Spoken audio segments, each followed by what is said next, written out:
Ouh, waouh, salut, c'est la revue de presse du monde moderne, celle que vous attendez tous les matins maintenant à 9 heures ou presque, et là on est à l'heure, c'est incroyable, avec une image floue j'imagine, mais un truc qui marche à peu près, le train de la hype est passé par là, vous pouvez bien entendu vous abonner, vous pouvez faire aussi des offres, hein, offrir de l'amour, des abonnements, je remercierai en fin de stream tous ceux qui ont choisi de s'abonner au monde moderne, et vous pouvez également partager le lien de cette revue de presse un peu partout sur vos réseaux sociaux, l'héberger bien sûr sur Twitch ou ailleurs. Le lien, il est facile à trouver.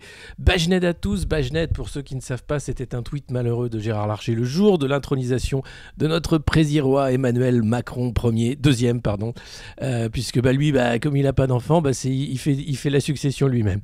Voilà. Et puis là, il va parler septennat, il va parler Eurovision. Peut-être va-t-il chanter, être le candidat de la France à l'Eurovision. Moi aussi, je veux gagner. Mais avant de commencer cette revue de presse pleine d'énergie, de joie, d'humour, de positivité, de bienveillance, j'aimerais justement, dans la bienveillance, dans aussi la repentance, dans la recueillance aussi, j'aimerais que nous fassions tous une petite minute de silence, qui ne durera pas une minute, je vous rassure, pour la candidature aux législatives de François Hollande. Et oui, François Hollande ne se présentera pas à Tulle comme ça avait été évoqué par le Parti Socialiste et d'autres. Il n'y a pas de cravate ce matin, non. Je lis en même temps les conneries que vous racontez. Non, je me suis réveillé, c'est lundi matin. Voilà, je me suis dit on va faire un truc un peu cosy, hein, voilà. Alors, donc voilà, une minute de silence. François Hollande ne sera pas candidat à Tulle. Il ne sera donc pas député, ni élu, ni quoi que ce soit. Merci Ice Girl pour l'abonnement communautaire. Et donc, on va pouvoir commencer cette revue de presse oui, nous sommes le lundi 16 mai 2022. Vous ne rêvez pas. Ce matin, si les gens ne portaient pas de masque dans les transports, c'est parce qu'enfin, on avait le droit de plus porter de masque. Alors, les régies de transport public conseillent de garder le masque quand même. C'est pas parce que Jean Castex s'en va qu'il faut enlever le masque. Faudrait pas tout mélanger non plus. Et le virus, alors ce qui est génial avec le coronavirus, c'est qu'en fait, dès que tu as une élection, vous savez, tout ça. Là. Donc là, que ce soit Libé, Le Parisien, ils font un peu les gros titres sur la fin du masque. Qu'est-ce qu'on est content. Branchez les appareils à clip. Là, vous allez voir, il y a du lourd, c'est la joie, il y a de la joie. Bonne nouvelle, fin du masque, ça c'est la une de Libération à la station de métro Bonne Nouvelle à Paris. Et voilà, enfin, on va pouvoir se refiler le virus tranquille, puisqu'avec le masque ou sans le masque, avec le vaccin ou sans le vaccin, enfin vous savez, je ne refais pas le topo, mais avec Omicron, c'est quand même un peu la fête à la maison. Transport libéré, démasqué, mise en place ce lundi de la levée du port du masque dans les transports, préfigure un soulagement, retour à la normale, mais elle ne signifie pas la fin du Covid, dont le temps d'incidence demeure élevé. Alors, on vire le masque, on ferme les centres de vaccination, on lève le pass vaccinal, on ne le supprime pas, attention, Tout ça, c'est pour mieux revenir en deuxième saison, en automne, avec la nouvelle potion, la Magic Spike Love Potion du Dr Bourla, qui nous prépare un nouveau cocktail pour septembre. Et puis, si vous n'avez pas vu ça, c'est le moment, c'est Bill Gates. Bill Gates, c'est en anglais, mais je vous explique, vous pouvez comprendre facilement puisqu'il parle de booster, vaccinated, 60-40, for 6 months. En gros, Bill Gates t'explique que, il a chopé le Covid, donc il va se faire un booster plus tard, parce qu'il attend un peu, et en même temps il se dit, bon là on est parti sur un mode booster tous les 6 mois pour les plus de 50-60 ans, regardez, c'est formidable. Et le présentateur de CNN fait, moi j'en ai 3, je fais quoi maintenant? J'en fais un 4e, j'en fais un 5e, au prix où c'est, je vous en remets un petit peu, c'est comme le mou de veau, c'est pareil, ça s'appelle le vaccin de Pfizer, regardez. So you had two vaccinations and then 2 booster shots, is that right? That's right. And for people over 50 or 60, they'll probably have to be boosted every 6 months until we get even better vaccines. So I've been trying to figure this out for myself. I assume you know the answer to this, so I'll just ask you. When do you get boosted again? I mean, now that you've had it, I've had it around the same time. I've only gotten 3 shots total, only been boosted once. I guess we have immunity for a little while, but when do you decide to get boosted again? Yeah, so an infection where you'll get a high viral load would be like vaccination. But, you know, to be safe, every 6 months, you're probably going to be vaccinated. As we get more data, they might even make that shorter for people who are, you know, say 60 or over 70, where the duration seems to be a bit lower. So we're in for ongoing vaccination to stay absolutely safe. Et ben voilà, avec ses milliards, Bill Gates, il veut nous picouser tous les 3 à 6 mois. Hein. Alors, il a faim dans le monde, pour ça, il achète des terres agricoles. Il veut nous faire boire notre caca aussi. L'eau, le caca transformé en eau, c'est aussi un plan de Bill Gates. Il voulait aussi, un moment, cacher le soleil pour je sais pas quoi. À quel moment, en fait, on se dit que Bill Gates est dangereux pour l'humanité et on fait quelque chose? À quel moment on arrête, en fait, en disant, mais hé, mec, qui t'a mis là en fait? T'es qui? T'as un PhD en... Non, d'accord. Ah, t'as fait un logiciel tout véreux qui s'appelle Windows. D'accord, super. Bah voilà, donc c'est formidable, vous êtes prévenus. Alors aujourd'hui nous célébrons la fin du port du masque avant son retour, et attention, les régies de transport vous signifient bien que vous pouvez le garder, c'est même conseillé, certains d'ailleurs vont le garder même dehors, même se baigner avec. Alors à Nice ou ailleurs c'est un scandale parce qu'on retrouve des masques dans la mer, on n'en retrouvait pas avant, maintenant il y en a un paquet, on ne sait plus quoi en faire. On va sans doute bientôt pouvoir faire... des trucs. Dans le métro parisien, on est vacciné mais pas invincible. Tu m'étonnes, puisque même vacciné, on l'attrape, il n'y a pas de problème. Mais surtout, on est très très serré dans le métro parisien, très très serré. On peut, c'est quasiment une boîte de nuit, donc il n'y a pas de problème. Et en même temps, pourquoi pas, je vous ai dit, le gouvernement fait sauter le dernier verrou. Ça, c'est dans le Parisien aujourd'hui en France, le journal qui appartient à Bernard Arnault. Dans les transports en commun, plus d'obligations, c'est génial. Alors pour les professionnels de santé, il aurait fallu attendre quelques petites semaines de plus, juste attendre qu'il fasse très très chaud l'été, parce que c'est vrai, le masque l'été, le masque l'hiver, t'as le nez qui coule dedans. Tu respires ta morve. Le masque l'été, tu respires ta sueur. C'est jamais la bonne saison pour le masque. En même temps, c'est jamais la bonne saison pour le virus. Alors voilà, t'as des photographes qui sont allés photographier le métro. D'ailleurs, au premier plan, la jeune fille se dit, putain, qu'est-ce qu'il me veut, lui? J'ai l'air con avec mon masque ou pas? Et encore là, il a trouvé une rame, où les gens étaient masqués.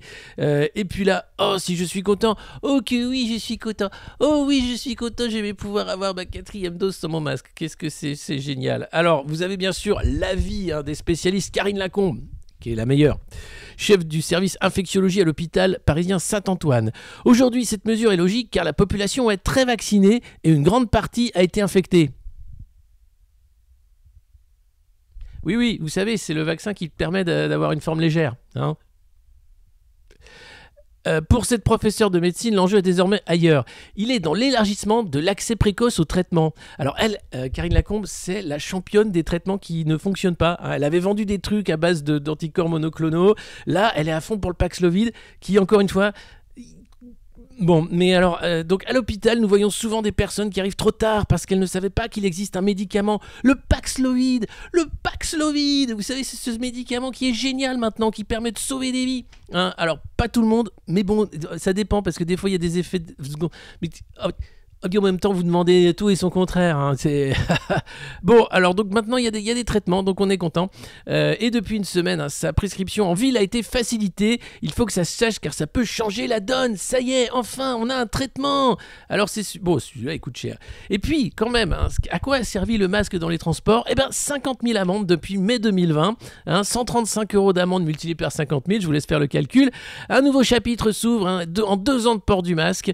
Les agents RATP SNCF ont dressé un peu plus de 48 500 PV masques, 2500 à 3000 verbalisations par jour, donc 50 000 fois 135, moi je suis nul en calcul, donc j'ai besoin d'un support numérique, voilà, fois 100, ça fait donc 6 750 000 € parce que tu n'avais pas de tout petit masque en plastique. Voilà, 6 750 000 €, c'est toujours ça de prix, c'est comme les radars à 80 km/h, t'es à 81, attention c'est dangereux pour la route, paf, et ça aussi ça rentre dans les caisses de l'État. Ah, est-ce que c'est beau la Macronie, que c'est beau McKinsey. Qu'est-ce qu'on ferait sans eux, hein? C'est super. Non, mais c'est génial. Et alors, il faut savoir que depuis cette gestion calamiteuse de la crise sanitaire par les cabinets de conseil, notamment McKinsey et Olivier Véran et consorts, les Français sont malades psychologiquement. On n'a jamais eu autant de dépression, de déprime, de syndrome post-traumatique, de suicide aussi. C'est du délire, c'est-à-dire que la gestion de la crise nous a rendus fous. Alors c'était peut-être l'objectif recherché, diviser bien sûr les vaccinés et les non vaccinés, même si tout le monde chope le virus, ceux qui portent le masque et qui pensent que c'est vraiment utile et qu'il faut le porter tout le temps, les rideaux en plastique pour se faire des bisous, l'empêchement d'aller voir les aînés dans les EHPAD, parce que surtout pas malheureux, fallait pas, et puis pas dire au revoir aux mourants, encore moins, l'avis désastreux du type Xamou. Ouais. Ben oui. Alors après, si vous aimez ça, je peux rien pour vous. Vous pouvez garder toutes les mesures. Vous pouvez les faire chez vous même. Il n'y a aucun problème. Mais laissez-nous tranquilles. Voilà, laissez-nous tranquilles. Je crois que là, on en a vraiment ras-le-bol. C'est les veuches d'Alexis. Écoutez, mes cheveux vous emmerdent. Voilà. Voilà, vous préférez que je sois comme Jean Castex? Vous me dites, je peux aussi prendre un rasoir et faire des trucs. Là, c'est naturel. Il y a un petit côté, je me réveille avec vous. Voilà. Et pourtant, je suis levé depuis quelques temps pour lire la presse d'oligarque. Rien que pour vous. Ce monde est merveilleux. Et donc, on continue la revue de presse échevelée, puisque c'est ainsi que vous l'aimez également, puisque voilà, on s'en fout. On n'est pas sur un plateau de télé. Là, on est sur Twitch, alors on fait ce qu'on veut. Et puis voilà, puis je fais pas semblant d'avoir une moumoute pour quand je suis candidat, une moumoute quand je suis intronisé roi, une moumoute pour quand je vais à la fête de la musique, une moumoute, tu vois. Remarque l'antenne là pour capter Moscou, elle se voit trop. Et attention, c'est la 5e colonne. Ah voilà, regardez, on va y arriver. Le mec se recoiffe en direct dans sa revue de presse, c'est quand même assez lamentable. Moi, je regarderais ça, j'aurais honte. Je le fais, j'ai pas honte puisque je le fais. Vous savez, c'est comme quand tu fais du bruit, tu sens pas que tu fais du bruit, c'est quand tu ressens le bruit. Voilà, mais j'étais mieux avant quand c'était plus... Bon bref, allez, on s'en fout. Donc voilà, nous pouvons célébrer aujourd'hui la fin du port du masque et s'embrasser. Non, déconnez pas, gardez les gestes barrières, gardez le masque, faites-vous vacciner, vaccinez-vous. Le booster de la 5e dose arrive bientôt, rassurez-vous, tout ça fonctionne à merveille. Omicron BA2, B1, BA6, BA18 arrive aussi, et en automne, le pass vaccinal sera de retour pour ceux qui se sentent un peu pas assez contraints. Voilà, donc ce grand club SM qui est devenu la France et l'Europe en général va pouvoir s'ouvrir à tous avec des croix de Saint-André à chaque station de métro pour ceux qui ont besoin de se faire fouetter dès le matin en allant au travail. Voilà, mais bon, pour ce qui est encore de se faire fouetter, vous regardez la revue de presse, vous aimez vous faire mal, ça je le sais. Eh bien, figurez-vous que le Parisien aujourd'hui en France, le canard à nanar, Bernard Arnault se demande mais où sont passés les garçons de café? Eh oui, il n'y en a plus. Ils sont tous barrés. Alors il y en a qui sont à Courchevel avec des oligarques russes, d'autres sont partis à faire le tour du monde, certains se sont recyclés en coach de vie, ils ont complètement changé de vie, ils ont utilisé le congé formation pour arrêter ce boulot où on est quand même globalement sous-payé. 1472 €, c'est le montant net du SMIC restauration mensuel sur la base de 39 heures par semaine. Alors jamais tu fais 39 heures en vrai dans ce métier-là. Et puis il y a eu une revalorisation depuis le 1er avril, voilà, et donc c'est un SMIC horaire brut de 11,01 €. Évidemment, c'est un métier qui n'attire pas grand monde. Alors la restauration a trouvé un truc, ils vont faire venir des garçons de café tunisiens. Alors tunisiens, je ne sais pas pourquoi, parce qu'il y a la culture des cafés peut-être là aussi, mais c'est écrit dans l'article, c'est formidable. Les mecs sont en train de se dire, bon tant qu'à faire, on va faire le grand remplacement des garçons de café, on parle en ce moment du grand remplacement, il est là, et alors c'est affreux, je dis ça, non mais évidemment, la tuerie, on en parlera tout à l'heure, de Buffalo, où un jeune malade de 18 ans a fait une dizaine de morts avec cette fameuse fumeuse théorie du grand remplacement. Là, c'est nos garçons de café qui s'en vont et le capital a besoin de main-d'œuvre et donc l'immigration est nécessaire parce que sans ça, l'économie s'arrête. Alors, déjà que Emmanuel Macron avait mis l'économie à l'arrêt avec ses super mesures, là, il faut la relancer et par tous les moyens. Et si vous voulez pas faire garçon de café, alors on les fera venir. Je voudrais suspendre les annonces. Twitch ne résiste pas à uBlock. Voilà, donc vous pouvez utiliser uBlock pour ceux qui ont les pubs. Voilà. En plus, c'est de la pub Fortnite. C'est un bon résumé de ce que nous vivons actuellement. AMD, SNCF, Orangina. C'est bien, vous me dites ce qu'il y a comme pub, le ciblage est taré, c'est assez génial. Killer. Ouais, désolé, pas sur le téléphone, ça dépend si vous êtes abonné, si voilà, c'est Twitch, on va travailler là-dessus, on va virer les pubs, je sais que ça vous emmerde. Et moi aussi. Ouais, en Italie aussi, les serveurs italiens sont tunisiens comme les pizzerias françaises. Oui, enfin voilà, il y a des gens qui veulent bosser, pour qui c'est un bon salaire, donc on va les faire venir plutôt que d'augmenter les salaires de ceux qui pensent que c'est pas un bon salaire, et ça s'appelle le capitalisme. Et c'est plutôt quelque chose qui marche depuis des années. Alors, ça fait pas des heureux, hein, ça fait un monde qui est au bord du burn-out, ça fait beaucoup de gens pauvres, et ça fait quelques milliardaires qui veulent vacciner toute la planète. Après, on te dit qu'il n'y a pas d'autre alternative. Ça se discute. Alors donc, y aura-t-il des garçons de café cet été ? Je ne sais pas, des serveuses, on ne sait pas, voilà. Et puis, aujourd'hui, non seulement c'est le grand départ du masque dans les transports, mais c'est aussi le grand départ de Jean Castex. On est avec le Parisien dans les cartons de Jean Castex. Et là, on a un article de cours fait à base de lèche, à base de cirage, à base de tout ce que vous voulez. C'est ce qu'on appelle la presse de cours. Voilà, on est en 2022. Ça n'a pas bougé beaucoup depuis Louis XIV. Je vous en fais lecture. Attention, dans les cartons de Jean Castex. Sur le départ, après presque 2 ans passés à Matignon, le Premier ministre nous a reçus dans le bureau qu'il s'apprête à quitter. Confidence. C'est Olivier Beaumont qui est responsable de ce magnifique article de l'Échouille. La lettre est déjà prête. Très simple, très classique, dit-il au moment de plier bagages. Elle sera remise en main propre à Emmanuel Macron pour signifier sa démission et celle de son gouvernement, sans remords ni regret. Quand on demandait à Jean Castex ce que serait sa vie après Matignon, l'ancien maire de Prades, Pyrénées-Orientales, était jusqu'à présent peu disert. Maintenant qu'il va rendre officiellement son tablier, il lève à peine plus le voile sur ses projets immédiats. Je vais retourner dans mes Pyrénées, il faut que je repeigne mes volets et ma rambarde qui ont pris un coup pendant 2 ans. Le mec se la joue pecno des Pyrénées, tu vois, genre la France simple, la France calme. Il est techno depuis des années, il a fait l'ENA, il était sous Sarkozy, secrétaire adjoint de l'Élysée. Il a magouillé dans tous les postes où tu pouvais être multi-casquette, un peu comme le monsieur retraite de le voir qui a été viré. Et il se la joue homme simple. Homme du peuple qui repeint sa rambarde. Qu'est-ce que c'est mignon. Le mec a quand même pris le Falcon pour aller voter. Ça fait homme du peuple. D'ailleurs, vous allez voir, côté voyage, c'est un peu le champion. Jeannot, il a la bougeotte.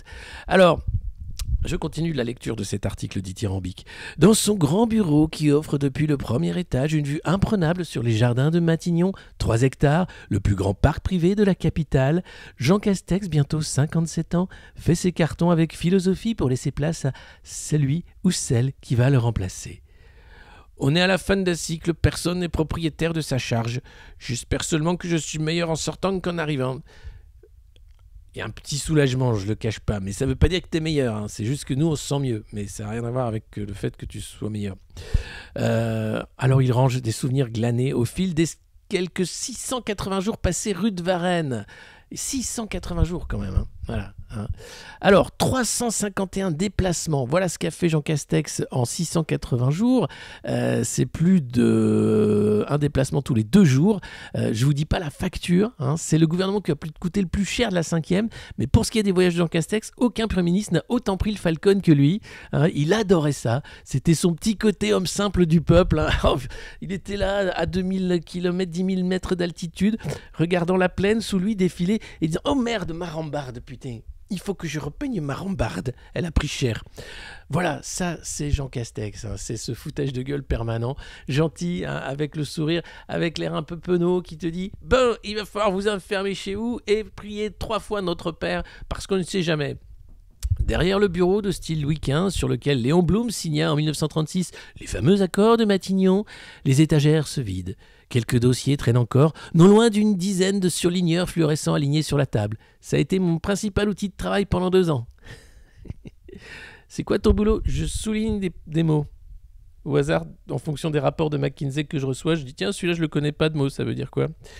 C'est super, c'est un beau boulot. Alors, Jean Castex se penche en bas d'une bibliothèque. Il retrouve une bouteille d'Armagnac qui n'a pas été encore mise dans les cartons. sur l'étiquette, on découvre qu'elle lui a été offerte par le chef d'état-major des armées, Thierry Burkhardt. Allez, un petit cadeau, un peu d'Armagnac. Sur un autre meuble, un ballon de rugby, sa passion. Mais pas n'importe lequel, l'exemplaire numéro 1 du modèle choisi pour la prochaine Coupe du Monde, organisée en France en 2023, sous la présidence du roi-président Emmanuel Macron. Arrêtez de tirer la gueule les Français, regardez, on va avoir les JO, la Coupe du Monde de rugby, on a Emmanuel Macron président, on a les ETI, les entreprises qui sont en train de faire faillite, on a l'inflation, on a... Et puis attendez, si vous restez pour cette revue de presse, on a Jean-Michel Blanquer candidat. Et ça vaut des patates, des grosses patates. Alors, des performances remarquables. Ensuite, qu'est-ce qu'il a d'autre? Il nous montre 2 autres objets qui vont partir avec lui. Alors, un tableau de... Non, non, ça reste. Parce que souvent, les tableaux disparaissent. Hein. Les œuvres du Mobilier National... Quand les gens ils partent, on ne sait plus où ils sont. Et après, bon, on met du temps à les retrouver. Non, là, non, Jeannot, il laisse tout sur les murs. Mais il va prendre la petite maquette du TGV offert par Alstom. Le train est son autre grande passion, à part le Falcon, bien sûr, le train. Et la plaque d'une station de métro siglée à son nom, remise par la RATP pendant l'inauguration de l'extension de la ligne 14. C'est pas mignon. Le Premier ministre, il garde ce titre à vie, comme Manuel Valls. Eh oui, ça fait mal au cul, je sais, mais c'est comme ça. N'oublie pas pour autant les moments douloureux qui ont jalonné ces 2 années à la tête du gouvernement. Bien sûr, le plus dramatique, ce sont les familles endeuillées par un attentat terroriste.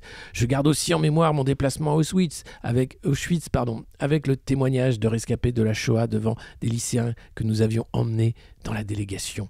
Puis, il revient bien évidemment sur la gestion de la crise sanitaire. Eh oui, avec ses incalculables conférences de presse pour annoncer les dernières mesures de restriction.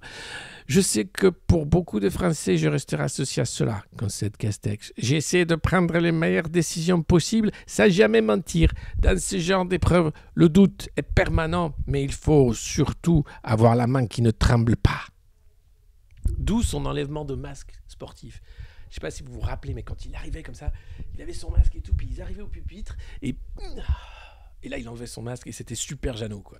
Et là, Super Jeannot montrait les slides de McKinsey qu'il avait potassé avec Olivier, son copain, et il t'expliquait que ça remontait, que ça redescendait, qu'il fallait faire attention, qu'attention, le pass vaccinal n'arriverait jamais, mais qu'il arrivait, que attention, c'était super, que de toute façon, vu où on en était, il fallait tout fermer, et que le couvre-feu était nécessaire, et que si t'étais sur la plage avec une bouteille de Ricard, sale fils de pute, c'était une amende de 135 €.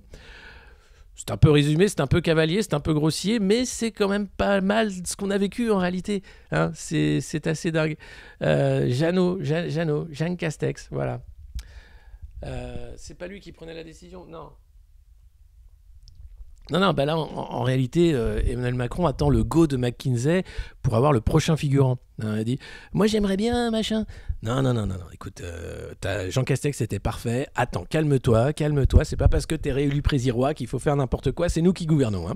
Donc on attend la slide de McKinsey avec les pour, les contre, le SWOT, l'analyse des plus et des moins, ça va être génial. Voilà, youpi, j'ai tout compris. Bah oui, c'est comme ça que ça marche. Non, mais Castex, il était humble. Il lisait pas la presse en anglais pour savoir qu'est-ce qu'il fallait faire comme mesure. Hein. Il prenait la slide de McKinsey, puis ah d'accord, j'aurais pas fait comme ça moi.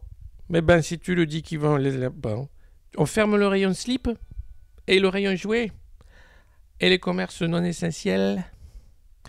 Bon, alors mes chers compatriotes, en accord avec les autorités de santé et le président de la République, nous avons décidé de fermer les rayons slip. Voilà, et c'est 2 ans. 2 ans. Alors, comme il s'enorgueillait aussi d'avoir beaucoup parcouru le pays. Et oui, garder en permanence le lien avec les Français, c'est ça qui m'a semblé le plus important, c'est vrai. Tu prends le Falcon, tu sors du Falcon, tu fais coucou, ça va. Tu dis ah oui, moi faut que je répète ma rambarde. Oh, j'adore le rugby. Oh, regardez ce petit chien. Oh, je peux lui sentir le cul. Non, Jean, on sent pas le cul des chiens, c'est les chiens qui sentent le cul entre eux. Ah oui, pardon, excusez-moi, j'essayais de faire peuple, je suis désolé. Bon allez, salut, je reprends le Falcon, à tout à l'heure. C'est compliqué, 351 déplacements, un record à Matignon, sa personnalité, son accent chantant, son allure dégingandée ont contribué à sa popularité. C'est quelques boulettes aussi, comme cette vidéo devenue virale où on le voit derrière un pupitre chercher sa paire de lunettes. Je crois que c'est le meilleur moment. Et elles sont sur son nez. Ah oui, encore vexé. Il dit, ah oui, mais non, mais c'est parce que tout... Dites-moi qu'il n'a pas fait ça, hein, dites-moi qu'il n'a pas fait. Voilà. Alors, son bilan est implacable. Ma vue a baissé en 2 ans, je vais devoir changer de verre. Voilà, formidable. À quelques heures de la passation de pouvoir, Jean Castex pense désormais aux mots qu'il va adresser à son ou sa successeur. Je dirai à cette personne qu'elle a de la chance d'arriver ici. C'est une maison qui tourne avec un personnel remarquable et bienveillant. C'est comme une famille. C'est comme une famille, mais qui fait tout pour toi. Et tu manges bien. Oh, tu manges bien. Il a vécu sur place, bien sûr, avec femme et enfants, 3 sur ses 4 filles, le chat, le chien. Il a été heureux avec le personnel de Matignon. L'a-t-il glissé lors d'un dîner d'adieu avec les personnels de Matignon? Aurait-il voulu prolonger le bail? Un temps, oui, Macron a pensé à ça. Et puis non, il en a ras-le-bol et il vient de passer une élection avec un certain nombre de messages. C'est une nouvelle ère qui s'ouvre. Il tourne la page, mais ne dévoile rien de la suite. On peut me reconnaître de n'avoir jamais intrigué pour être ici, encore moins d'avoir utilisé mes fonctions pour ma carrière future. Ah ouais. Donc, je ne demande strictement rien. Aucun poste ministériel. Non, il va se recycler dans le comité olympique ou un truc comme ça. Ou je sais pas, peut-être qu'il va monter une start-up de conseil Covid. Je ne sais pas. Il va faire maintenant de la politique. Autrement. Salut Jeannot, c'était 2 ans d'amour, 680 jours, 351 déplacements, beau bilan, je ne sais pas combien de présentations Covid. Attention, il va falloir s'enfermer chez soi. C'est quand même assez incroyable. Vous allez voir, niveau pantouflage, il y a du monde sur la corde à linge. Il est question de recycler pas mal de ministres. On en parle tout de suite dans la revue de presse. N'hésitez pas à vous abonner, bien sûr, ici, via Prime. Vous pouvez aussi nous soutenir sur patreon.com/le monde moderne et puis partagez le bouche à oreille, c'est extrêmement important. Le lien de cette revue de presse quasi quotidienne à 9h ou presque, où l'on apprend quand même qu'il y a encore la presse de cours en 2022. D'ailleurs, c'est surtout la presse de cours qu'on lit dans cette revue de presse. On ne lit pas trop la presse indépendante parce que c'est moins drôle. Là, on peut y rire parce que quand même, on voit comment on nous parle et à quoi ça sert tout ça. Eh bien, à voter, me direz-vous. Et puis à penser de la même façon, d'avoir ce corps qui fait nation, cette façon aussi de penser qu'Emmanuel Macron est un président exceptionnel, que Jean-Michel Blanquer est un ministre de l'Éducation formidable et que Jean Castex a été humble et qu'il aime bien repeindre sa rambarde. Voilà, ça sert à ça. Donc ici, on décrypte, on s'amuse, on rigole, mais en même temps on s'informe et en 1 heure, vous avez un petit shoot d'actualité, un petit booster quotidien qui fait pas mal, sauf si vous aimez vous faire mal parce que parfois quand même ça fait mal. Là, voilà, je vous parlais des passations ministérielles. Outre Jean Castex, c'est tout le gouvernement qui s'en va. Au revoir Marlène Schiappa. Au revoir Michel Blanquer, on aura bien rigolé à se taper le cul par terre. Au revoir Olivier Dussopt, on sait même pas qui tu es. Au revoir de Montchalin, oh c'est le chagrin. Et toi aussi Agnès Pannier-Runacher. On sait que tu dois t'en aller. C'est fini la magie du gouvernement Castex. Une nouvelle ère s'ouvre. C'est vous les ex. Et là, bon voilà. Pardon, excusez-moi, c'était un peu pour venir en aide à tous ces ministres qui vont devoir partir. C'est assez terrible. Voilà, peut-être qu'on pourrait faire avec une belle orchestration. Si vous avez des talents de musicien, vous pouvez m'aider à faire cette chanson en soutien à tous ces ministres qui vont devoir se recycler, à tous ceux qui vont devoir faire la manche comme... comment elle s'appelle? Vous savez, celle qui était candidate, là. Ouh, le métavers, là. Vous m'avez manqué. Valérie Pécresse, voilà, c'est ça. Donc voilà, tous ces gens, voilà. Donc j'ai une chanson pour eux. C'est fini, c'était la magie. Et il faut un peu de violon, un peu de cuivre. Je le vois bien. Et c'est We Are the World, bien sûr. On est plusieurs à chanter. Les enfoirés du monde moderne. Ça, c'est pas Florent Pagny avec son traitement pour le cancer. Non, c'est Jean-Michel Blanquer. Déconnez pas, il a pas tant changé que ça, Florent Pagny quand même. Et alors lui, pour son départ, il a prévu, apparemment, il réfléchirait à mettre une petite touche d'originalité avec peut-être une chorale d'enfants. hein, qui chanterait justement cette chanson. Et toi aussi, Jean-Michel, tu es parti rejoindre le ciel. Ah non, t'es à Montargis en fait. Ah oui, oui, Jean-Michel Blanquer, il est parachuté à Montargis pour essayer d'être élu député. Et puis alors, c'est le grand casse-tête, hein, la question des collaborateurs à recaser. Où est-ce donc que tu vas pantoufler, toi, hein? Alors, chez McKinsey? Non, ça va se voir. Non, non. Goldman? Non, non plus. Non. La BNP, la Banque de France, la Caisse des dépôts. La Caisse des dépôts, c'est pas mal. Allez, bon, toi, la Caisse des dépôts. Comité olympique. Quelqu'un pour la Coupe du Monde de rugby? Oui. Maël, parfait. Comité, ok. Il y en a qui veulent bosser pour la REM? Enfin, Renaissance? Allez. Allez. Ok, bon, bah, tant pis. C'est pas moi qui le dis au chef, hein. Attention. Oui, toi, tu veux être prof au Canada? Ça, je peux rien pour toi, hein. Ok, toi? Ah non, toi, oui, il faut que tu organises ta défense. Oui, désolé. Bon, ben, on pourra pas te recaser. Quant à toi, ben, je te garde, hein. Tu sais ce qu'on va faire? On va faire une petite start-up de levée de fonds, hein, pour des petites start-up de... Je sais pas, on trouvera bien un thème sur la route en discutant, y a pas de problème. Donc voilà, c'est le grand mercato, hein. Que faire après le cabinet ministériel? Ou prendre du pognon sans faire grand-chose, ou travailler en disant aux gens qu'il faut travailler jusqu'à 65 ans et plus sans vraiment travailler. Ah si, parce qu'on bosse beaucoup en cabinet ministériel, on est très maltraité. Et non, c'est vrai, on bosse beaucoup. Alors c'était un article pas du Monde, c'était un article du Parisien, aujourd'hui en France, sur Castex, que je venais de lire sur la magie, voilà. Le RSA, ça ne marche pas. Non, ces gens-là, c'est 8000 balles au bas mot, hein, par mois. Sinon, ça s'appelle pas un travail, hein, ça s'appelle faire la manche. Attention, c'est pas le même monde. Attention. Il y a des frais fixes aussi, hein, c'est compliqué. Le maquillage, la moumoute, prendre l'avion tous les jours. Et une fois que c'est toi qui payes, c'est pas pareil. Et puis alors, l'éditorial de David Doucan dans Le Parisien aujourd'hui en France, le canard à nanar. Macron peut-il imposer le rythme? El ritmo del Macron. El ritmo del Macron est incroyable, incredibile. El ritmo del Macron, et alors ça dit quoi le rythme del Macron? Eh bien tout simplement, alors David Doucan il est bien informé, hein, c'est l'éditorialiste du Parisien, donc tous les jours il nous dit un peu qu'est-ce qui se passe dans la tête d'Emmanuel Macron, parce qu'il y est. Il y en a qui sont ailleurs, mais lui il est dans la tête. Alors, prendre notre temps avant de se lancer dans la campagne présidentielle nous a réussi, non? Ce ténor de la majorité sortante à l'Assemblée théorise la stratégie de la lenteur. Ah oui, parce qu'on n'a toujours pas de Premier ministre. Alors, il y a Jeannot qui se barre, et puis alors à Matignon, ils sont là, ils se regardent, ils font « Qu'est-ce qu'on fait? On attend le prochain ?» Ah oui, c'est vrai, on attend que McKinsey ait signé la feuille de route.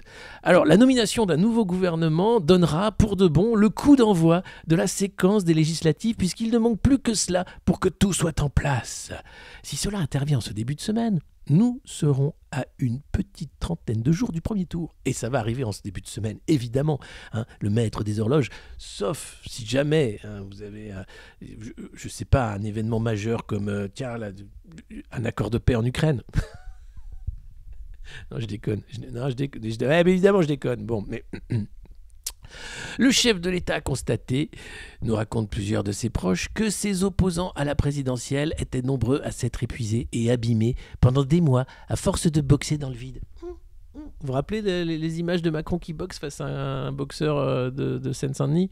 Alors le mec est gentil, hein. Il prend les coups, il fait semblant, il a un peu pitié et tout, et tu dis, il aurait pu faire un truc formidable, mais il l'a pas fait. Donc là voilà, hein, Macron le boxeur dit, tu boxes dans le vide, vas-y essaye, vas-y, esquiver. Et donc il dit, tu vois Brigitte, il boxe dans le vide, ils sont complètement épuisés. Et c'est vrai. Alors qu'est-ce qui se passe après? Eh bien, en rentrant tard dans l'arène, Macron aurait maîtrisé le tempo du combat, l'une des raisons de sa victoire à la fin, selon l'un de ses stratèges. Les stratèges de Macron.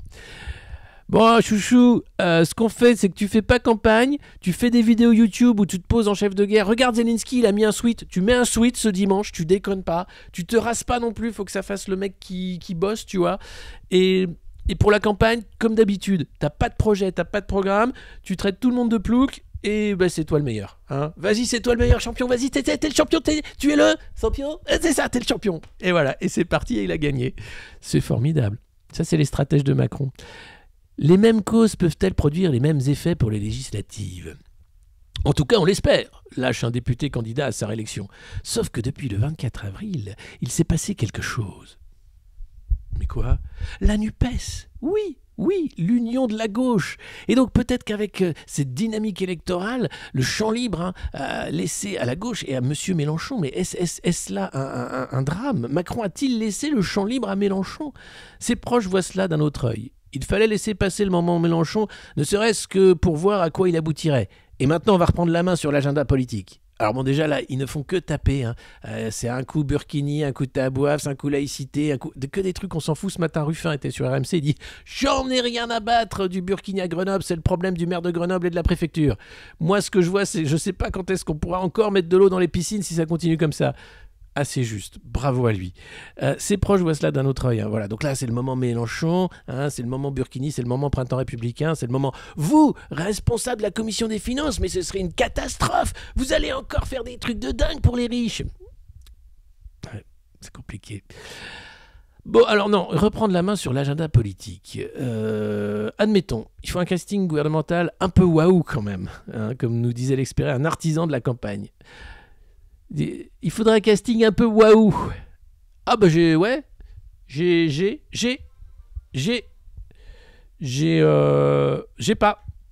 pas. Donc ça va être waouh. Alors on verra. Le président a l'obsession de la maîtrise du temps. Pour la bataille qui vient, il faudra à la fois le bon tempo, mais aussi donner de l'élan. Voilà. C'est comme un basculo, un pouce-pouce, vous savez. C'est merveilleux, non ? C'est la politique française, mesdames, messieurs, qui s'appelle el Centro Politico Francese et qui s'appelle Emmanuel Macron. Emmanuel Macron est le président de la Francia. Désolé, j'ai pas fait espagnol en seconde langue, donc je suis nul. Et puis voilà, Peyton Gendron, 18 ans, assassin de masse à Buffalo, armé d'une arme automatique qu'il a achetée librement dans le commerce, où étaient taguées des références aux suprémacistes blancs. Il a tiré dans le tas, faisant 10 morts, y compris le vigile qui a essayé de riposter, mais il était protégé par un casque militaire et un gilet pare-balles, comme c'est normal quand tu vas faire tes courses aux États-Unis. Voilà.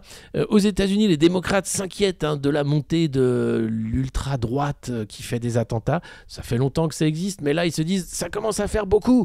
Alors ils mettent tout sur le dos de Trump qui avait joué justement sur ce mouvement. Qui avait joué avec ce mouvement d'une certaine façon sans jamais vraiment condamner ce genre d'acte. Il avait condamné les actes mais pas vraiment ce genre de scène, puisque c'est une scène, les mecs ils sont farcis quand même de théories du complot, du grand remplacement, à dire que attention, alors c'est à la sauce américaine, c'est sur les Afro-Américains par rapport à la communauté blanche, c'est pas comme chez nous où Albert Camus vous explique que le grand remplacement n'est pas une théorie, loin de là, même si elle a inspiré des massacres de masse partout dans le monde, c'est pas grave, c'est ici, on en discute sur les plateaux télé tranquillou, puisque c'est pas une théorie, donc on a le droit d'en discuter tranquillou, mais là-bas, comme tu peux acheter des armes comme des petites chocolatines ou des pains au chocolat, ça fait beaucoup plus de tueries de masse. Alors bon, il a été arrêté par la police, il a voulu mettre fin à ses jours avant son interpellation, ça n'a pas marché, et donc il va passer en jugement après ce dramatique... coup de saloperie. Et alors, petite cerise sur le gâteau, il a tout filmé en live sur Twitch. Là où nous sommes ce matin, voilà, il avait une petite GoPro sur son casque. Et donc, comme un jeu vidéo, il a filmé le massacre sur Twitch, parce que pourquoi pas, voilà. Quel monde de merde. Mon Dieu, pourquoi tant de haine ? La question qu'il faut... il s'est rendu, oui, à la fin, il s'est rendu, évidemment. Mais il avait essayé de retourner son arme contre lui. Voilà. Donc c'est quand même assez lamentable. C'est le pompon, le racisme. Ouais. Et oui, et c'est vrai. Alors j'ai entendu ça, j'ai pas eu confirmation que ce tueur abhorrait le symbole du bataillon Azov. J'attends confirmation, je l'ai pas vu. Et oui, c'est un peu tragique, quoi, de se dire mais on n'en sortira jamais en fait. Voilà. Donc attentat d'un coup, un coup islam radical, un coup suprémacisme blanc, un coup je sais pas, ça va être quoi après les fans de Jean Castex qui vont s'y mettre, on sait pas là, c'était tant d'incertitudes qu'on ne sait pas. Voilà. L'anti-wokisme, ouais, si on veut. Enfin, c'est pas obligé de prendre une arme automatique, hein, tu peux aussi gueuler, quoi. Et puis, dans Libération, on apprend que les soignants ukrainiens sont formés à Metz pour la médecine de guerre. En Moselle, 8 médecins et infirmiers anesthésistes de Kiev suivent une session de formation sur la médecine de guerre pour transmettre leur apprentissage sur le terrain. Voilà, donc l'escalade voulue par les Américains fonctionne, hein, le peuple ukrainien va être de la chair à canon. La guerre totale n'est pas loin, tout ça c'est formidable, sur fond bien sûr de pénurie organisée par la spéculation. La vente d'armes se porte très bien, la mort aussi, le business de la mort aussi, mais heureusement, alors finalement je me dis c'est pas plus mal de faire des formations médicales plutôt que d'envoyer des canons, pourquoi pas, si ça peut commencer la désescalade. Alors il faut savoir que c'est le groupe ukrainien Kalush qui a gagné l'Eurovision, sorte de mix avec un flûtiste et un breakdancer. Enfin, c'était nul hein, comme l'Eurovision, mais comme voilà. Alors, ce qu'il faut savoir, c'est que le pays qui gagne organise l'Eurovision l'année d'après, donc c'est à l'Ukraine d'organiser l'Eurovision 2023. Donc voilà, on espère que ce sera la paix d'ici là. Et puis, je vous parlais tout à l'heure de Jean-Michel Blanquer, candidat à Montargis. Il y était samedi matin. Le voilà, regardez sur le marché, regardant au loin les chances d'élection de sa candidature parachutée. Il faut savoir qu'il y a un candidat de la NUPES en face qui veut lui mettre la misère. N'hésitez pas, bien sûr, à trouver le nom de ce candidat et à le soutenir parce que attendez, NUPES face à Blanquer. Je ne sais, enfin, vous le trouverez. Et regardez ce hipster. Regardez quand même. Jean-Michel le beau gosse, quoi. Là, tu dis, putain, mais méconnaissable, quoi. Le mec, tu crois que c'est le vendeur, tu vois, de rouge, l'ancien petit canard du PCF qui était vendu sur les marchés, ou tu vois, d'un petit brûlot d'extrême gauche, quoi. On dirait un antifa presque. C'est incroyable. Jean-Michel, le vendeur de journaux d'extrême gauche. Non. C'est des tracts avec son effigie pour dire que Macron est génial et que lui aussi. Mais quand même, ce petit look qui nous a fait Jean-Michel à Montargis, ça vaut quand même, ça vaut un petit sourire du lundi matin. C'est un petit bonheur, c'est un petit plaisir que parfois la Macronie sait nous offrir quand le pass vaccinal est suspendu, tel temps suspend ton vol. Et bien voilà, c'est Gavroche en vieux. Mais oui, il y a un petit côté relookage. Hein. Et c'est Cabana, bien sûr, Anna Cabana, sa meuf qui est journaliste, qui le relook. Sans doute, il y a moyen. En tout cas, on peut saluer hein, l'effort vestimentaire de Jean-Michel Blanquer, c'est formidable. Non, c'est pas hipster, mais enfin, tu vois, il y a un côté. On est loin du mec qui ressemblait à Wallace et Gromit qui joue au foot, quoi. Hein. Bon, voilà, ça fait Clodo.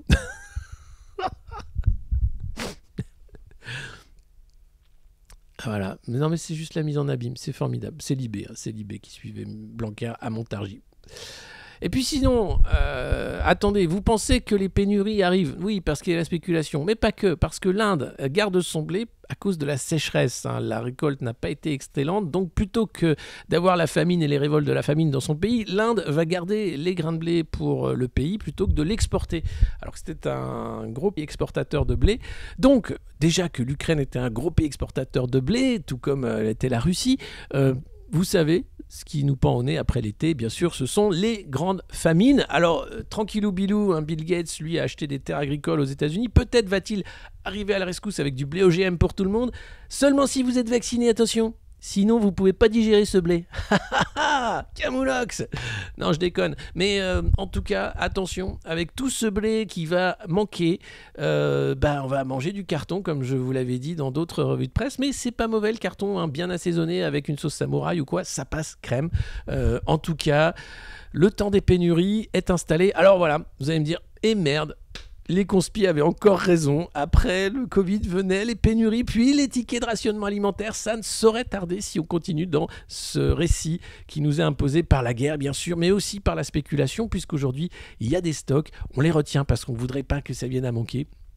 L'huile de tournesol, par exemple, le blé qui va commencer à manquer, la farine, donc, et avec ça, tous les prix qui vont exploser dans l'agroalimentaire, puisque tout est fait quasiment à base de blé, ou de blé OGM, ou de gluten, ou de ce que vous voulez. En tout cas, ça va tanguer sévère dans les mois qui viennent.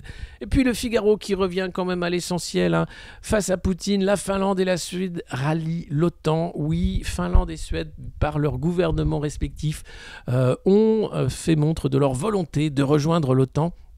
C'était jusqu'à présent 2 pays neutres, non alignés justement, pour éviter que l'OTAN soit aux frontières de la Russie, pour éviter l'escalade. Alors la Finlande et la Suède, vous voyez, c'est ces 2 petits pays qui font le petit zizi sur la pièce de 1 euro. Hein, c'est les bourses et le truc qui pend. Alors c'est eux, donc ils sont tout en haut, c'est les nouveaux arrivés. Tout ce qui est en bleu, c'est l'OTAN, hein, avec les derniers arrivés, ceux qui étaient là avant, etc. Et en gris, vous avez la Russie, et en gris clair, l'Ukraine. Comprenez que la Finlande, avec une frontière aussi longue face à la Russie dans l'OTAN, ça risque de poser problème. Aujourd'hui, l'OTAN, les États-Unis veulent la guerre, c'est clair. Ils veulent pousser la Russie jusqu'au bout. On voit bien que c'est ce monde-là que les faucons de Washington veulent imposer en disant l'OTAN c'est la paix, l'Europe c'est la paix. Non, là, clairement, c'est la guerre. Hein, et c'est même une déclaration de guerre. Et ça va aller très loin puisque, heureusement, Ankara gâche la fête de la future adhésion. Il faut l'unanimité. Et les Turcs ont dit non. C'est pas une bonne idée. Ou alors, si vous faites ça, nous, on veut que vous arrêtiez les sanctions. Hein, parce qu'on a plein de sanctions, nous, les Turcs, on est dans l'OTAN. Alors, si jamais les Turcs n'ont plus de sanctions dans quelques mois, la Finlande et la Suède vont rejoindre l'OTAN et ce sera vraiment la guerre. C'est déjà la guerre en Ukraine. C'est déjà une guerre mondiale vu le nombre de pays impliqués. Hein, alors, co-belligérants ou pas, ce que vous voulez. Mais là, c'est en train d'escalader à un niveau qui sera incontrôlable. Nous, à notre petit niveau, on peut rien faire si ce n'est regarder ces abrutis qui nous emmènent vers une catastrophe. C'était le cas en 14-18, c'était le cas en 39-45. Tu peux rien faire. Voilà, tu peux pas tester. À un moment, il faudrait les choper, les mettre dans une arène et dire tu te bats maintenant. Tu te tais, tu te bats. Et puis c'est tout. Et voir qui sort. Et puis regardez, ça c'est l'exécutif bicéphale, hein, Alexis Kohler, qui est secrétaire général de l'Elysée, MSC Croisière, MSC Transport, affaire de conflit d'intérêts jusqu'au cou, comme toute la Macronie à peu près, c'est celui qui gouverne, hein, tandis qu'Emmanuel Macron est l'acteur formé par Brigitte, hein, pour être le formidable acteur qui fait un coup le chef de guerre, un coup le mec sympa, hein, qui fait des bisous à tout le monde alors qu'il a le Covid, un coup le mec un peu contrarié comme ça, un coup le mec qui appelle Vladimir comme ça, en sweat à capuche le week-end, bref, l'acteur et celui qui gouverne. Derrière, bien sûr, la question est qui les cabinets de conseil vont-ils choisir pour être celui qui va faire figurant à Matignon avant l'élection législative? Eh bien là, il y avait des noms, Catherine Vautrin par exemple, hein, l'aile gauche du macronisme, Manif pour tous, conflit d'intérêts dans l'affaire Big Malion, ce que tu veux, etc. Bon. Alors, était-ce un ballon d'essai, hein, pour voir. Et si ça passe, ça passe. Macron veut absolument une femme, hein. Voilà, parce qu'il s'est dit, on est en 2022, pourquoi pas, hein, il faut montrer quand même que nous aussi, hein, on est ouvert. Il faut savoir que toutes les instances dirigeantes du Modem, d'Agir, Horizon, etc., c'est que des mecs. Quand tu as des réunions de crise, des grands chefs à plume, t'as que des mecs. Mais là, pour la presse, hein, pour la com, il faut une femme. Hein, peu importe qui c'est assez dingue. Alors il y en a un qui est pas tout à fait d'accord, c'est François Bayrou. Il dit non, une femme, oui d'accord, mais c'est pas ça qui importe. Ce qu'il faut, c'est quelqu'un qui a du leadership, de l'expérience et aussi de l'empathie. Moi ? Oh, je pensais pas du tout à moi, non. Oh non, je pense pas du tout avoir le profil nécessaire. Mais si vous le dites... Voilà, François Bayrou qui fait de la retape. Hein. Alors lui, il a été quand même plusieurs fois décoré du Sus Boule d'Or du mois. C'est quelqu'un quand même qui a fait la geste d'Emmanuel Macron de manière quotidienne pendant ce quinquennat. Donc il attend d'être récompensé, hein, au-delà de la petite tape lors de la cérémonie d'intronisation du président-roi. Peut-être que Bayrou, après avoir été éphémère ministre de la Justice, hein, il était resté quelques semaines, je ne sais pas, mais en tout cas il pense que maintenant il faut quelqu'un d'expérience et d'empathique. Un peu comme Jean Castex quoi, hein. Donc, non, Valls, non, voilà. Bon, enfin voilà.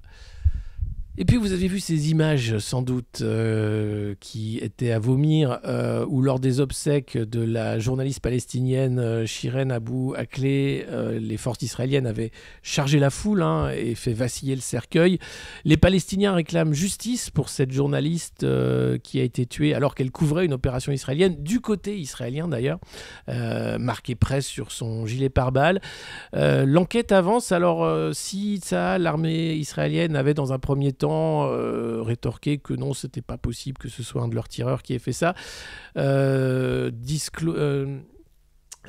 Bellingcat est un site qui a fait une enquête par rapport aux tirs, aux images qu'on a pu voir, aux témoignages également des gens qui étaient sur place, qui ont été touchés avec la journaliste palestinienne. Il semblerait que la balle venait quand même d'une position israélienne et que ça aurait été donc un tir malheureux, un tir ami comme on appelle ça, même si on voit qu'il aura fallu viser et trouver la journaliste. Donc enquête en cours, demande de justice, des images qui continuent d'échauffer le Proche-Orient. Alors on n'en parle quasiment plus de la crise palestinienne, c'est comme si les Palestiniens avaient été rayés de la carte, comme si ce pays qui n'existait pas n'existera plus jamais.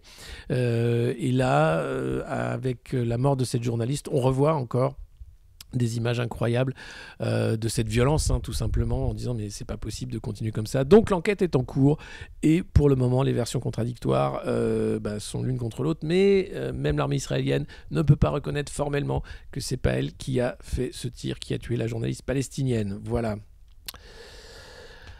Et puis alors un truc assez marrant qu'on lit dans les Échos, qui appartient aussi à Bernard Arnault, c'est que l'Espagne et le Portugal décrochent tout simplement du système européen. Alors pourquoi me direz-vous ?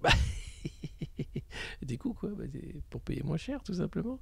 Et oui, parce que le problème de notre magnifique système d'électricité européen, c'est qu'on paye un tarif beaucoup trop cher. Nous en France, on paye beaucoup trop cher par rapport à ce que vaut l'énergie, mais en fait, Madrid a approuvé vendredi par décret, donc on peut le faire, voilà, la limitation des prix du gaz qui entre dans la production électrique afin d'alléger la note d'électricité des ménages comme des entreprises.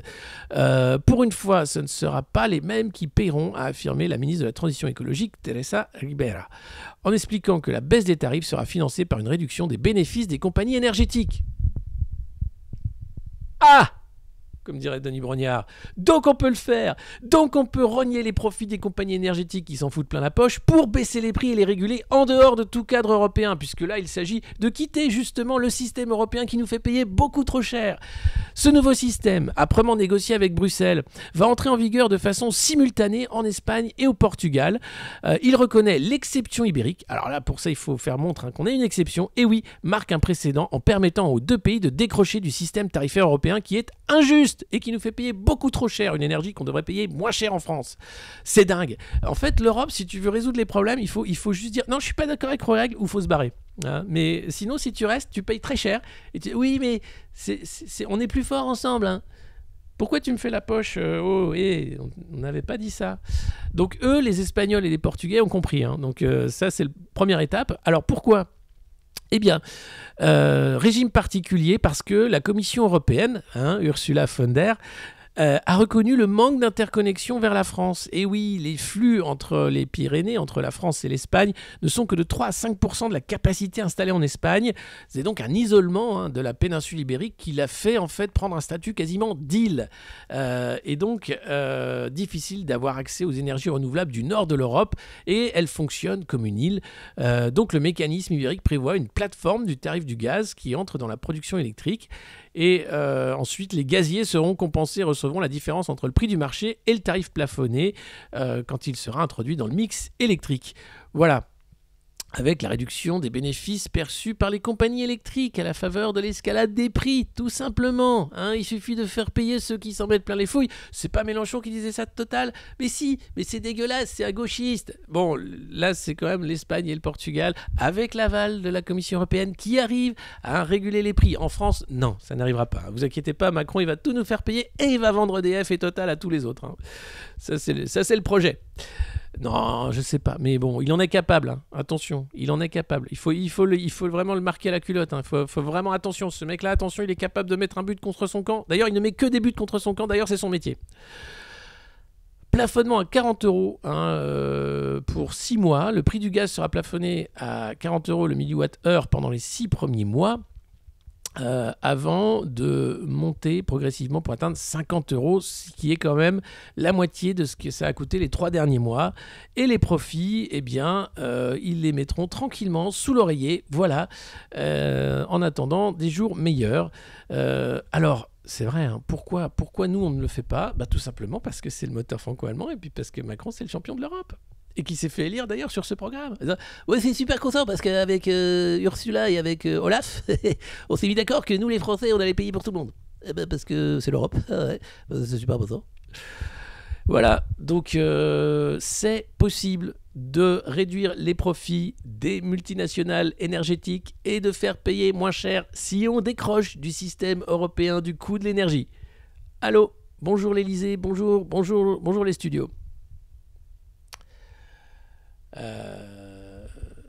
Alors, et enfin, une dernière nouvelle de cette formidable, les sanctions, vous savez, alors ils ont saisi des villas d'oligarques, des yachts, etc.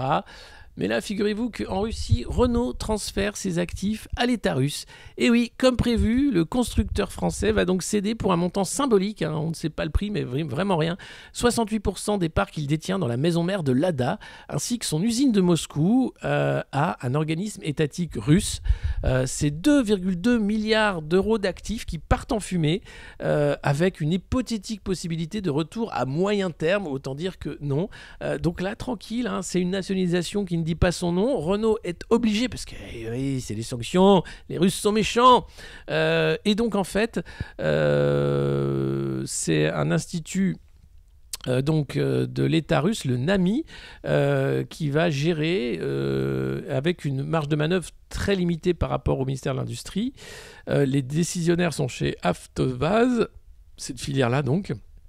Et donc ils vont essayer, eux, de relancer la production, tandis que Renault va ramener en France les expatriés, une 50aine d'expatriés au total. Alors, sur le papier, Renault peut encore espérer, puisque l'accord signé avec le NAMI, cet organisme d'État russe, lui laisse la possibilité de revenir au capital d'Avtovaz. J'imagine qu'ils ont laissé 2 milliards, qu'il faudra 4 milliards pour revenir, ou une arnaque comme ça, à certaines périodes, dans les 6 prochaines années. Voilà. Si l'évolution de la situation internationale le permettait. Voilà. Mais la société, privée de ses cadres clés et d'équipes de direction, risque de péricliter rapidement, sans même parler des difficultés de production dans le contexte actuel. En tout cas, c'est 2 milliards qui partent en fumée au nom des sanctions contre la Russie, qui vient de récupérer quand même une usine gratos, et les avoirs du groupe Renault. C'est quand même vachement bien, non ? C'est super, non ? C'est bien ces sanctions, moi je trouve. C'est super efficace. Moi je trouve que c'est bien. Entre le prix du gaz qui est beaucoup trop cher, les sanctions où en fait tu te tires une balle dans le pied, Ursula qui est là pour te dire c'est moi qui décide, attention, enfin c'est moi, et Klaus, l'ami Klaus.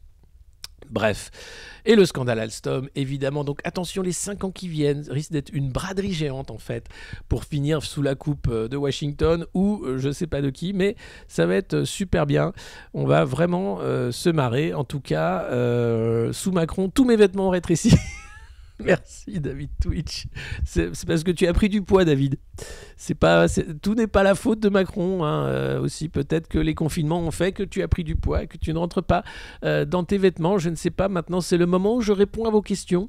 Le rouble qui s'envole tandis que l'euro s'effondre. Vive les sanctions, bande de nazes. Et oui, on peut voir que les sanctions en fait bénéficient plutôt à l'économie russe, qui est en train de se réorganiser vers le reste du monde. Alors attention, les pipelines, ça met du temps à être construit. Ils n'ont pas encore les bons débits pour aller en Inde et vers la Chine, mais en tout cas ça va. Et absolument, Mehdi Didi, relire Les Liquidateurs d'Olivier Marleix, qu'on avait interviewé ici au Monde Moderne, qui est absolument à lire. En tout cas, merci beaucoup d'avoir suivi cette revue de presse. Pendant que vous posez vos questions, je vais remercier les nouveaux abonnés Tilly026, merci beaucoup. Ktiseb Q, 6 mois d'abonnement, bonjour et merci. Nous avons Camille0007, nouvel abonné, bienvenue. Cyrano 693, bienvenue également. Sans peur 1, bienvenue également. Babcom 5, 2 mois d'abonnement, coucou et merci. Dylan qui offre un abonnement de 1 mois à Wamchoron, merci beaucoup. Nous avons également il faut remonter parce que vous avez cramé plein de points de chaîne. Alors après je ne vois pas. Filtre, attendez, abonné, hop, non, je vais pas me lancer là-dedans. Attica 666, 4 mois d'abonnement, merci beaucoup. J'en oublie parce que j'arrive pas à tout lire. Bayabilou, merci aussi. Qui d'autre? Silva 789, 2 mois d'abonnement, merci. Dupuy-Ferrand, c'est sérieux et cool à la fois, super, continuez, 2 mois d'abonnement, merci beaucoup. Oui, c'est sérieux et cool à la fois, on va pas se prendre la tête. Vosges 88, merci de l'abonnement. Et puis Monnaie des Torinques, 7 mois d'abonnement, merci beaucoup. 3 francs 6 sous, merci beaucoup de l'abonnement aussi. Nobody 666B, bienvenue, c'est les nouveaux abonnés. N'hésitez pas, bien sûr, vous aussi, à vous abonner, à partager le lien de cette revue de presse dès que vous pouvez le faire. 5 pubs, c'est abusé. J'en peux plus. Je vais aller dans le capot de Twitch là et virer ces pubs. C'est dingue. En tout cas, oui, il faut que je vire ce programme. Parce que j'avais pris un programme de pub où tu dis oui, mettez-moi des pubs, mais en fait, je me rends compte que c'est insupportable pour vous. Moi, je les vois pas, les pubs, donc je sais même pas quand elles arrivent, donc autant vous dire que je suis désolé. Après, si vous avez des moyens d'éviter les pubs, uBlock, Dodge, enfin plein de solutions apparemment, donc n'hésitez pas. Et puis oui, si, dernière nouvelle avant qu'on se quitte, la DRH de Charlie Hebdo qui se présente pour La République En Marche, et oui, printemps républicain, tout ça, dans la Circo, en plus, d'où était originaire le professeur Choron, historique de Charlie Hebdo, le vrai. Ça fout un peu les boules, J'ai envie de dire, ça fout un peu les boules, mais c'est comme tout. C'est comme à partir du moment où Philippe Val est arrivé, tu te dis aïe, il y a un truc qui va pas. Philippe Val, c'est le mec, il est content de ses chroniques. Il n'y a rien qui me met plus mal à l'aise et triste qu'une chronique de Philippe Val.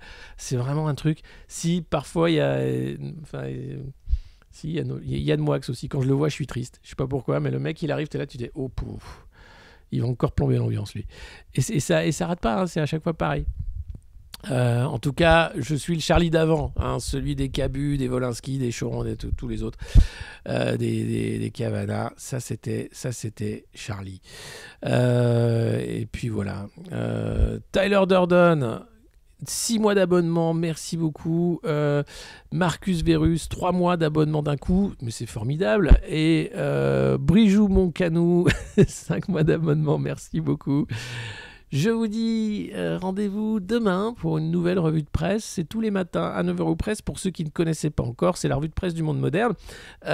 Bientôt arrivera, alors je vous le dis parce que c'est vrai, moi aussi je suis impatient, un nouveau studio, une connexion qui marche et plein de choses qui font que cette revue de presse va cartonner. Elle le fait déjà grâce à vous.